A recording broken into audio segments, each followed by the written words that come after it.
शांतिपूर्ण समुदाय, हम लिखते हैं ना अंग्रेजी में भी, पीसफुल कम्युनिटी। मीना कुमारी जी का एक गाना था, तेरी महफिल में दिल लगाकर हम भी देखेंगे।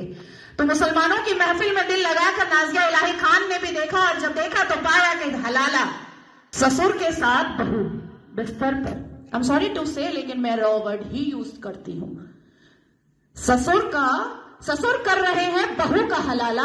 और सनातन धर्म में मैंने कल देखा कि कैसे बहू बेटी की तरह खाना परोस रही थी। मुसलमानों की महफिल में दिल लगाकर मैंने भी देखा तो पाया पॉलीगेमी, एक मर्द और 4 सेक्स टॉय। और अनुमति तो 11 की कि 11 महिलाओं को एक बिस्तर पर लेकर के आराम से अपने सेक्सुअल डिजायर्स को पूरा करो। ना पिता कुछ बोलेगा, ना मां कुछ बोलेगी, ना परिवार कुछ बोलेगा, और ना ही इस्लाम के मानने वाले, इस्लाम के ठेकेदार कुछ बोलेंगे। इस महफिल में दिल लगाकर मैंने भी देखा और पाया निकाह मुत्ता, टेम्पररी सेक्सुअल मैरिज।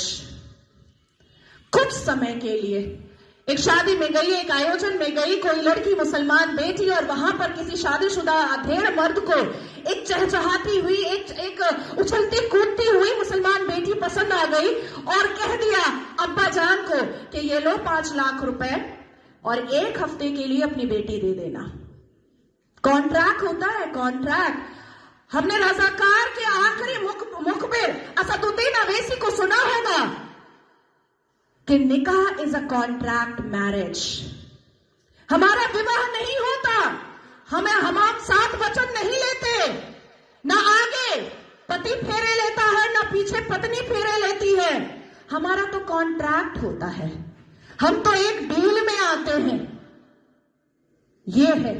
तो इस महफिल में जब दिल लगाया और भीतर से, तो पाया कि निकाह मस्यार भी होता है।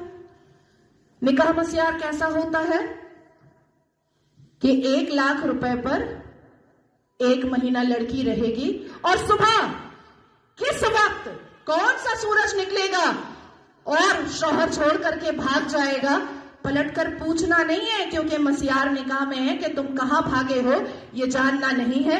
तो मैं पूछना चाहती हूं कि अगर इस्लाम हमने रसूल का पैगाम है, अगर मुसलमान शांतिपूर्ण समुदाय है, तो चप्पल और पत्थर से मस्जिद अल्लाह का घर कैसे बचाते हो भैया?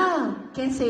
1947 से मुसलमानों ने अपने एक्टिविटी से, अपने बिहेवियर से ये लोगों को बताया है कि ये कोई अमने रसूल नहीं है, ये प्रॉफिट मोहम्मद सल्लल्लाहु अलैहि वसल्लम के फॉलोअर तो नहीं है, ये औरंगजेब के ठरकजेब है, ये मुगले आजम के जाहिले आजम है। बस इतना ही है इनका परिचय, उसके अलावा इनका परिचय कुछ भी नहीं है। शिक्षा बोलो नहीं लेंगे, इंसान बनने बोलो नहीं बनेंगे, कुछ पढ़ने बोलो नहीं पढ़ेंगे, कुछ करने बोलो नहीं करेंगे, लेकिन रेप करने बोलो तुरंत करेंगे, लव जिहाद करने बोलो तुरंत करेंगे, बम गोली बारूद फेंकने बोलो तुरंत फेंकेंगे, आतंक मचाने बोलो तुरंत मचाएंगे।